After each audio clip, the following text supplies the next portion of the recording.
विचारलं तुम्हाला का मला झोपेतून उठवायला घरातले पण झोपलेले आहेत का, ते नाही उठू शकत का मला, का घड्याळाचा फेर संपलाय हो, मला जागवता म्हणजे काय.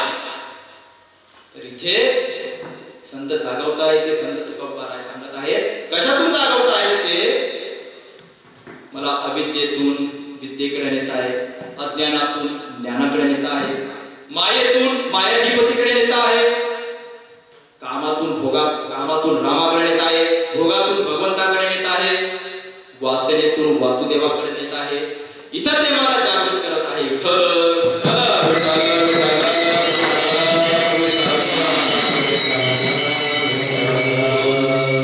सोपं नाहीये माऊली जागृत करणं. एखाद्याला नुसतं म्हणा बाबा कीर्तनाला येतोय तर कमीत कमी तंबाखू बाजूला ठेव, बिडी पिऊ नको. तो म्हणतो तुला काय करायचंय, तुझ्या खातो का मधीने शब्द. हा, त्याच्यानंतर मोबाईल नको वापरू, कीर्तन चालू असताना तरी कीर्तनामध्ये तरी मोबाईल बाजूला ठेव. तर लगेच रागाने पाहायला लागतो. सोबने कोणाला जागा करणं, इथं साध्या साध्या गोष्टीतून जागा करायला लागलं तरी लोक रागाने पाहतात.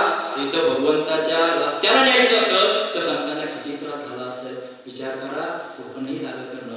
संत वारंवार येतात. तुकोबाराय काय सांगताय, निरंतर जागृती. निरंतरचा अर्थ काय, 4 दिवस मी त्याला कीर्तनाला बोलवायला गेलो, येतच नाही, 5व्यांदा सोडून दिलं, याला निरंतर नाही म्हणत. निरंतर म्हणजे काय, पतंजली ऋषींनी सांगितलं आहे, तो दीर्घकाले नैरंतर्य सत्कार सेवितो दृढभूमी. सतत किती काही हो मी त्याला सोडणार नाही. कसा तो मार्गाला लागत नाही, त्याची शक्ती मोठी का माझी शक्ती मोठी, त्याला घेऊनच येईल. याला म्हणतात नाही संत निरंतर मला जागृत